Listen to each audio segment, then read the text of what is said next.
In my previous video, I showed an extract from one of the sermons of St. Columbanus, and today I'm going to show an extract from one of his letters. Like the sermons, the letters are filled with eloquence and great facility in quotation from the Bible, both from Old and New Testament, in such a way that flows in and out of St. Columbanus' speech.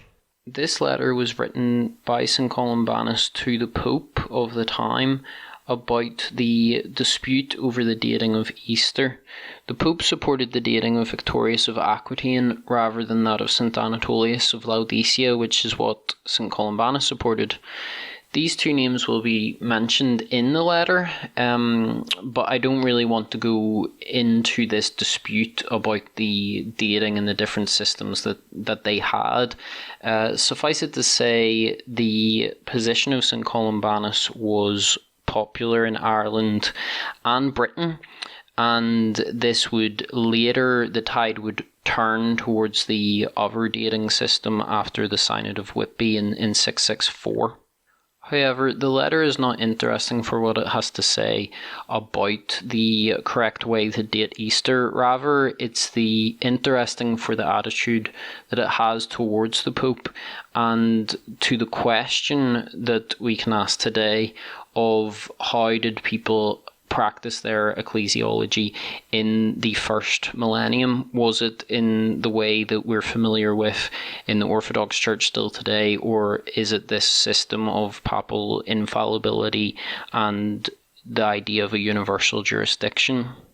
The letter begins with great praise for the Pope and the importance of the position that he holds.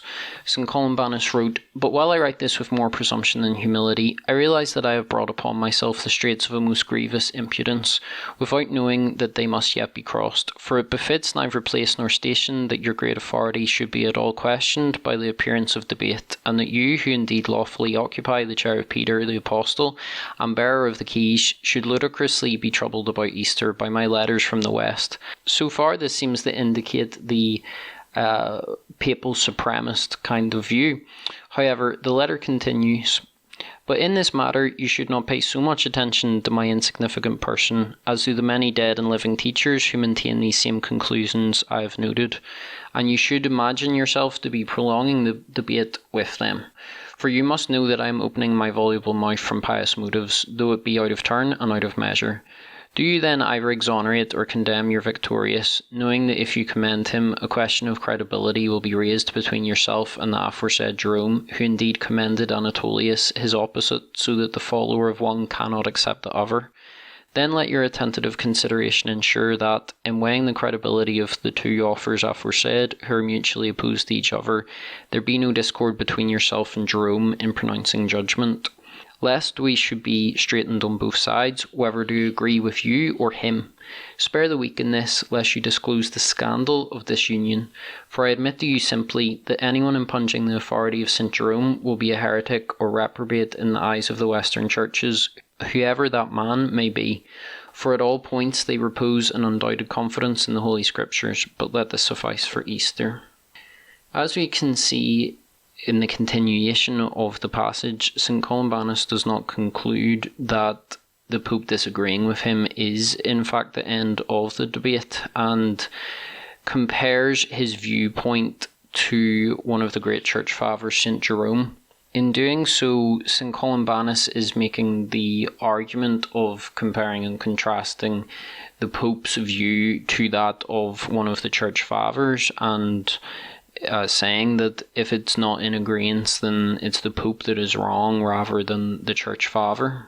A very important sentence in the letter is when St. Columbanus writes, "Spare the weak in this, lest you disclose the scandal of this union," which really, considering the later history, can be considered a prophetic statement.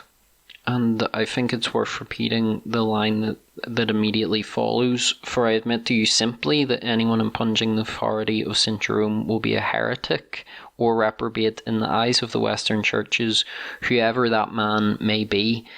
This is written to the Pope, and it's clear that for this first millennium saint, there's no idea of the indefectibility of the See of Rome. As for the praise for the See of Rome that is seen earlier and also later in the letter and in other letters of St. Columbanus as well, this is perfectly understandable from the Orthodox side. The position of the Orthodox Church is not negative towards Rome prior to the Great Schism.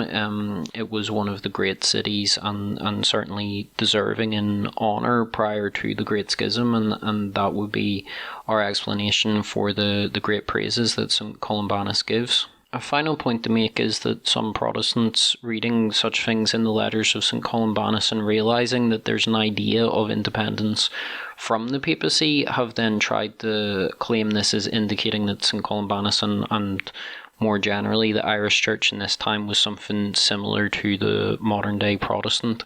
But it's very obvious really that St. Columbanus in his life and all of his writings does not fit the mould of a Protestant. The reason that such a thing would even be suggested is, I think, largely because most of the people, Christian people who might care about St. Columbanus or want St. Columbanus to be representative of what they believe in practice, has been largely Roman Catholics or Protestants in recent time, because demographically this is what we're going to find in Ireland.